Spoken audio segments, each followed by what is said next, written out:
The second initiative I want to mention is a new system we're implementing within our procurement department. Again, you'll hear more about this, but the new system, FairMarkIT, brings our bidding for purchases under $35,000 into a new era that includes massive enhancements to transparency, efficiency, and also has data analytics to help us track and detect prices, trends, and also any abnormalities. Additionally, digging into these processes has uncovered some interesting findings about where procurement professionals have been spending a lot of their time.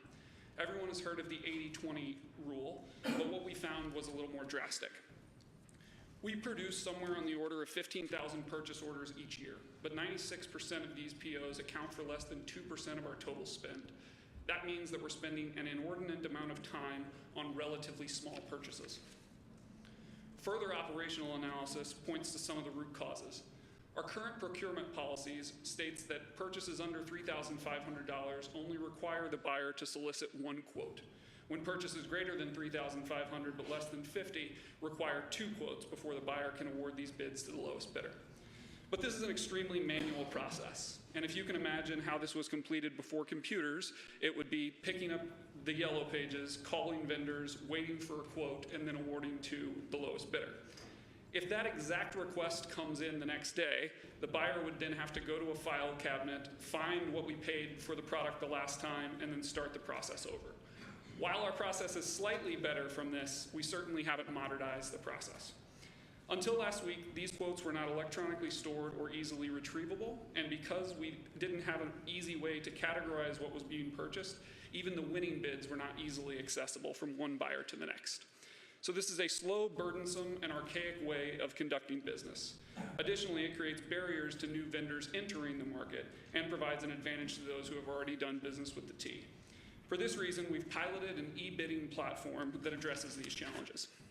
The platform, as the general manager mentioned, is called FairMarkIT, a Boston-based startup company that stores quotes in a centralized location that are easily retrievable and is open to the general public. This means that more vendors can do business with the T, and our buyers have the tools they need to make responsible, informed decisions that include historic purchase history. From a management perspective, this also gives us the ability to make more informed purchasing decisions. Are we consistently buying the same thing over and over at a variable price? Maybe it'd be better to create a long-term contract and lock in the price. Are we consistently purchasing one product from the same vendor when there are other vendors that could provide this product? Then we should take a concerted effort to perform outreach to vendors and increase competition. Most importantly, it gives the buyers the information and negotiating leverage they need in order to make informed purchasing decisions.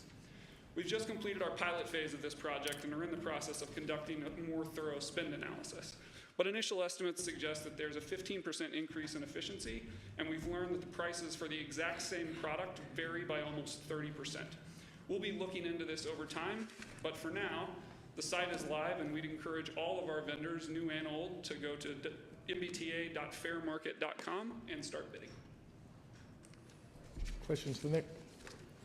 Nick, great work on this. I think it's good to see the T embracing technology. What's the dollar value? I guess if you go back to slide 4, like how much of what dollar value of spend do you think you could flow through this if we fully implement it? It's around $47 million. And you're seeing a 30% in the pilot, a 30% lower cost as you buy, or just so obviously, as we know, a few data points are not a trend, sure.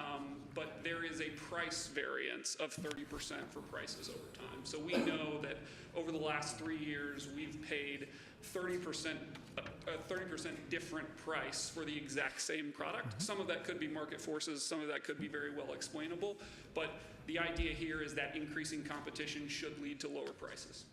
Okay. Let me just add on what Brian said. It's a terrific piece of work. That's great. My question is outreach to the vendor community, many of whom have not participated in this before because it's such an archaic system. This is step number 1 of that is to, this is already a public site. We're hoping that making this public, putting it on our website will be the first step.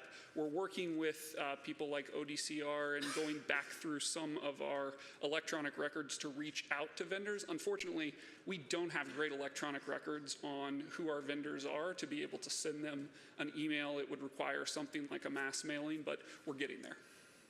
Talked about digital transformation, and, you know, this is a huge step forward, but it's also worth remembering that we also had to go from cash vouchers to purchase orders so that we could get from purchase orders to electronic purchase orders. And so in terms of the scope of the changes that have been made in the procurement department, from really being essentially unable to track spending because of the extensive use of cash vouchers, to at least now having purchase orders, to now having a very transparent system for what is the numerical majority of the purchase orders, is a huge step forward. And I think exactly what the general manager said, some of the digital transformation is not very external, but it's equally important.